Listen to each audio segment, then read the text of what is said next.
विद्यार्थी मित्र, आपण आपल्या इयत्ता 11वीच्या मराठी युवक भारती या पाठ्यपुस्तकातील तिसऱ्या भागातील साहित्य प्रकाराचा अभ्यास करतो।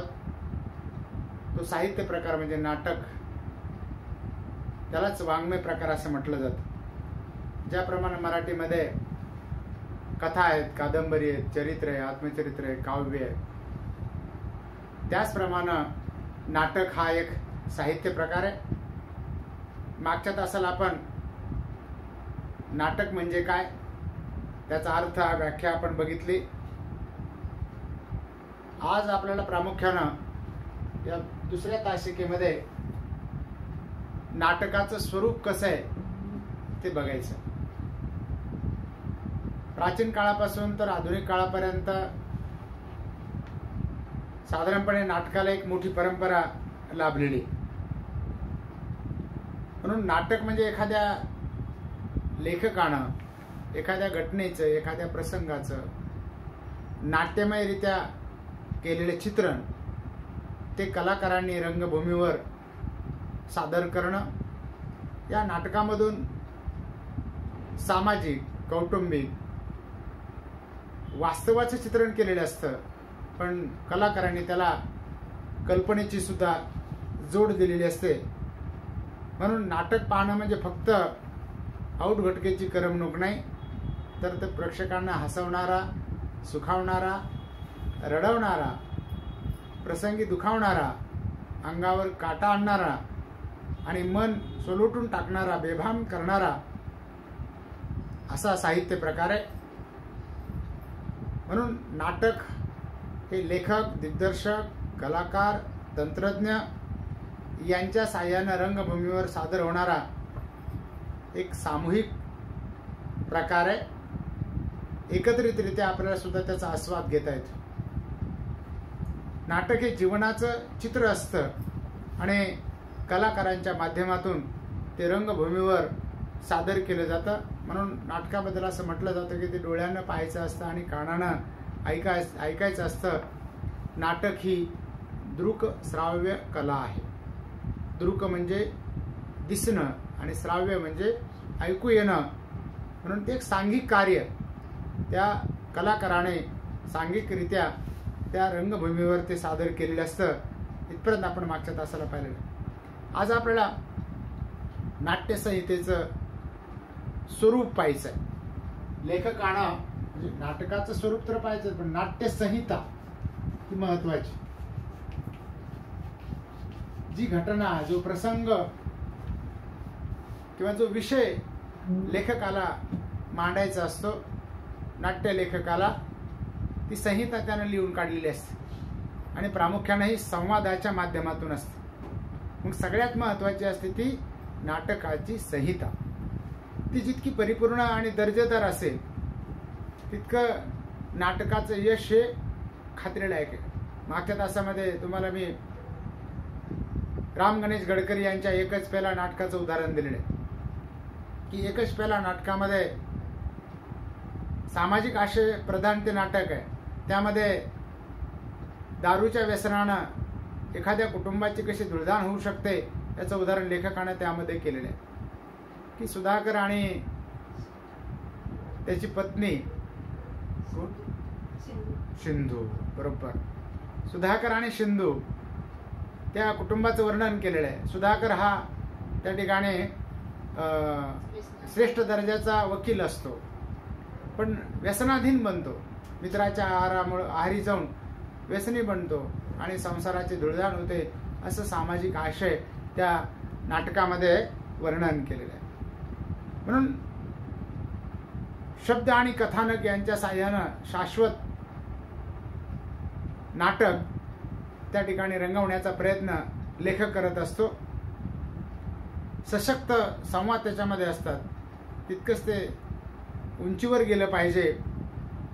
पण नाटकातील कथाबीज महत्वाचं आहे। लेखक जो प्रसंग घेतो किंवा घटना घेतो, ती कथा घेतो, ते कथाबीज महत्वाचं आणि त्या भोवती घटनांची आणि पात्रांची गुंफण करत असतो। वैशिष्ट्यपूर्ण रचना त्याने केलेली असते। नाटक पाहताना किंवा ऐकताना वाचताना आपल्याला त्याच्यामध्ये रंगतदार वाटत असतं. यासाठी कथानक एक दमदार असावं लागतं. समाजामधील विविध स्तरातील लोकांना ते विषय जिव्हाळ्याचे वाटले पाहिजेत. ते विषय नाटककार मांडत असतो. सामाजिक स्थितीचं यथार्थ वर्णन रसपूर्ण शब्दामध्ये लेखक चित्रित करण्याचा प्रयत्न करत असतो. हे त्याचं ध्येय असतं. या स्थितीचं दर्शन घडवताना माणसाचे मनोव्यापारही तो चित्रित करत असतो की प्रत्येकाचं त्या ठिकाणी मानसिक भूमिका वेगळी असते. तरुणपणी वेगळी भूमिका असते, वृद्धपणी वेगळी भूमिका असते, त्यानंतर बालपणी वेगळी भूमिका असते, प्रौढपणी वेगळी भूमिका असते. अशा प्रकारे वेगळ्या मनोव्यापारांचे चित्रण लेखकाने त्यामध्ये केलेलं असतं. आणि काही स्वगताचा सुद्धा विचार त्यांनी केला असतो. स्वगत म्हणजे एखादा कलाकार रंगभूमीवर स्वतःच्या मनातले विचार सांगणं याला स्वगत असं म्हटलं जातं. आणि त्या नाटकातील पात्रांचं शाब्दिक चित्रण सुद्धा त्या ठिकाणी केलेलं असतं. लेखकानं नाटक लिहिलेलं असतं आणि कलाकाराच्या माध्यमातून ते कलाकारांनी रंगभूमीवर सादर केलेलं असतं. कथानकाला साजेशी पात्ररचना नाटककाराला करावी लागते. पात्राला काही नावं दिले जातात, ते नावही काल्पनिक असतात, परंतु त्याला वास्तवाची जोड दिलेली असते. ही जबाबदारी त्या ठिकाणी त्या नाटककाराला पार पाडावी लागते. त्यामुळे नाटकाचा तोल जाणार नाही याची काळजी त्या नाटककाराला घ्यावी लागते. म्हणून सगळ्यात महत्त्वाचं असतं नाटकामध्ये तो म्हणजे संघर्ष. एखाद्या संघर्षाचं चित्रण त्यामध्ये केलेलं असतं. कारण संघर्षाशिवाय त्या ठिकाणी त्याला रंगत येत नाही. परस्पर विरोधी स्वभाव, कृती, भावभावना यांच्या ताणतणावातून एखादं सुंदर असं प्रकारचं नाटक रंगवता येतं.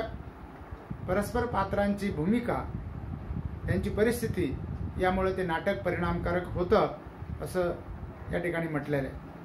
त्याचबरोबर नाटकामध्ये सगळ्यात महत्त्वाचा असतो तो संवाद. हा दोन व्यक्ती किंवा अनेक व्यक्तीमधील संवाद असतो आणि वेगळ्या विषयाचे, वेगवेगळ्या आशयाचे त्या ठिकाणी संवाद असतात. खटकेबाज, चुरचुरीत, नर्म विनोदी संवाद त्याच्यामध्ये असू शकतात. त्यामुळे नाटकाची रंगत वाढते. नाट्य विषयाला साजेसे असे संवाद त्यामध्ये असतात. त्या विषयाच्या भोवती ते नाटक फिरत असतं. एका नाटकामध्ये अनेक विषय घेतलेले नसतात, तर एकाच नाटकामध्ये एकच विषय असतो आणि त्या नाट्यकृतीतील आशयाच्या दृष्टिकोनातून ते प्रेक्षकांपर्यंत पोहोचवण्याचं कौशल्य लेखकाला करावं लागतं. संवाद फेकीतील नाट्य अभिनयामुळं त्या ठिकाणी प्रेक्षकांना तो विषय कळत असतो. म्हणून संवाद, रंगसूचना, स्वगत या त्रयींनी नाट्यसंहिता तयार होत असते. ज्याप्रमाणे कलाकार आपल्याशी बोलत असतो, त्या कलाकारांना तशा प्रकारचं ते नाटक स्वतःमध्ये भिनून ते सादर करण्याचा प्रयत्न केलेला असतो. कथानकातील प्रसंग बदल, दृश्य बदल, बदललेला काळ इत्यादी संबंधीची सूचना नाटककार त्या ठिकाणी कंसामध्ये देत असतो. की काय बदल केला पाहिजे, कशा प्रकारे अभिनय केला पाहिजे, कशा प्रकारे संवाद फेक केली पाहिजे किंवा कुठल्या प्रकारची कृती केली पाहिजे. अशा प्रकारे नाटकाची संहिता लिहिताना लेखकानं त्यामध्ये तशा प्रकारच्या कंसामध्ये काही सूचना दिलेल्या असतात, संदर्भ दिलेले असतात. कथानकाचा प्रवाह सहजतेने पुढे जात राहतो. आशयाला साजेशी भाषाशैली ही संपूर्ण नाट्यकृतीमध्ये उठावदार होत असते. भाषिक सौंदर्य हे एकूण नाटकाला उंची देत असतं. श्रेष्ठ दर्जाची भाषाशैली सुद्धा नाटकामध्ये वापरली जाते. नाटक हा साहित्य प्रकार जो आहे तो इतर साहित्यापेक्षा वेगळा, याचं वेगळेपण आहे. इतर साहित्य प्रकारामध्ये त्या ठिकाणी हा दृकश्राव्य साहित्य प्रकार आहे.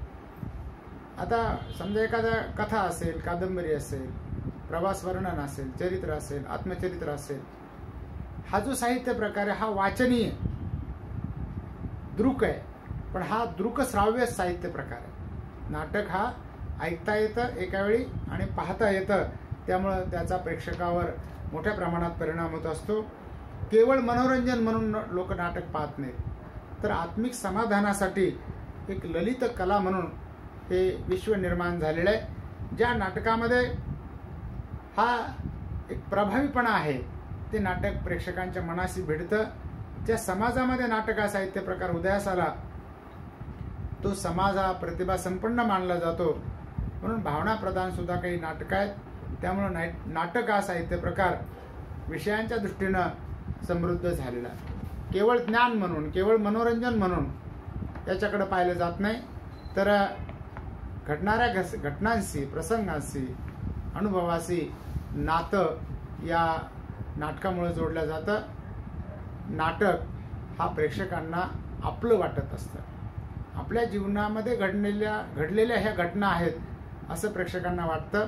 म्हणून कथा कादंबरी यापेक्षा नाटक हा साहित्य प्रकार वेगळा आहे. याच्यामध्ये समकालीन समाजाचं चित्रण करण्याचं सामर्थ्य लेखकामध्ये असतं. जसा समाज बदलतो, लोकांच्या अभिरुची बदलतात किंवा लोकांचं स्थल काल याच्यामध्ये बदल झालेला असतो, त्यामुळं नाटक हा सामूहिक आविष्कार आहे, समूहाचं चित्रण आहे. सामूहिक आविष्कार.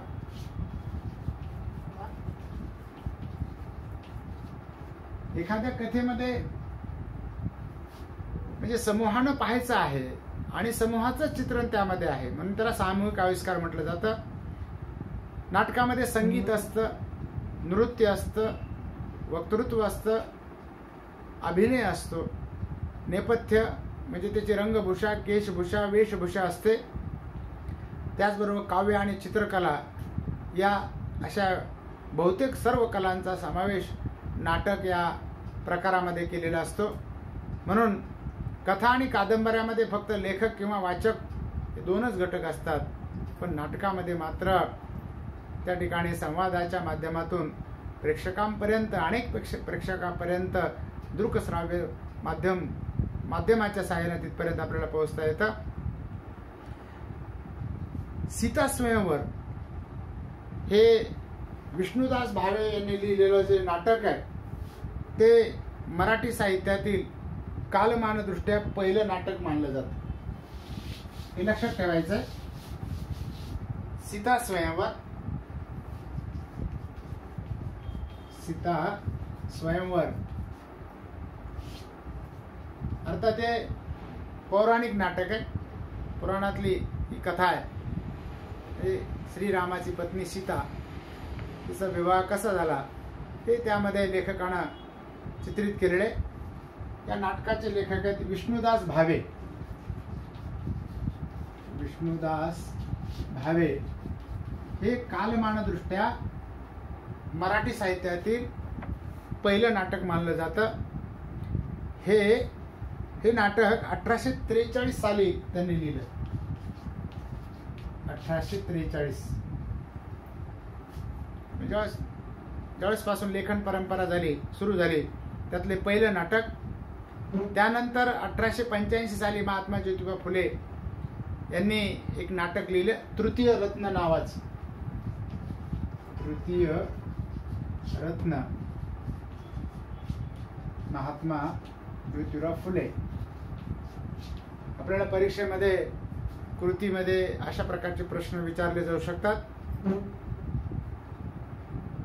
नाटकापूर्वी काही ललित, गोंधळ, कीर्तन, पोवाडे, दशावतार आणि तमासे अशा अनेक कला प्रकारातून महाराष्ट्रामध्ये हे कला प्रकार सादर केले जायचे.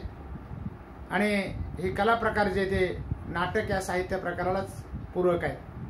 ललित हा साहित्य प्रकार आपल्याकडे केला जायचा. धार्मिक कार्यक्रमामध्ये, एखाद्या मंदिरामध्ये, एखाद्या उत्सव करण्यामध्ये ते ललित केले जायचे. पण आपल्याकडं इकडं तुमच्या देऊळगाव राजाला श्री बालाजीच्या मंदिरामध्ये ललित हा प्रकार केला जातो. त्यानंतर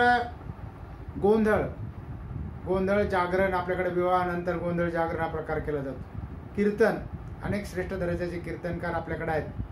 पोवाडे, ऐतिहासिक दृष्ट्या शिवाजी महाराजांच्या काळापासून ही पोवाड्याची परंपरा आपल्याकडे पाहायला मिळते.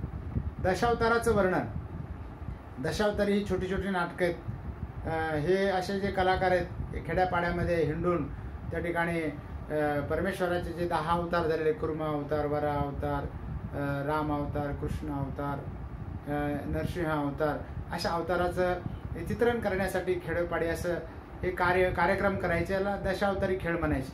आणि त्याच्यानंतर लोकपरंपरा सुरू झाली ते म्हणजे तमाशाची परंपरा। तर मराठी साहित्यामध्ये सुद्धा श्रेष्ठ दर्जाचे तमाशे सादर केले जातात, तमाशांना सुद्धा त्या ठिकाणी राष्ट्रपती पारितोषिक मिळतात। अशा प्रकारे कला प्रकार आपल्या महाराष्ट्रामध्ये सादर केले जातात। तर ह्या सगळे कला प्रकार जे आहेत ते मराठी नाटक प्रकाराला सुद्धा एक पूरक आहेत असे या ठिकाणी म्हटलं जातं। मित्र, या ठिकाणी आज आपण थांबूया। पुढच्या तासिकेमध्ये आपण नाटकाचे जे काही स्थूलमानानं 3 प्रकार आहेत ते आपण बघणार आहोत। एक म्हणजे संगीत नाटक, त्यानंतर दुसरं प्रायोगिक नाटक आणि तिसरा प्रकार आहे ते म्हणजे व्यावसायिक नाटक। आज इथपर्यंत आपण थांबूया। धन्यवाद।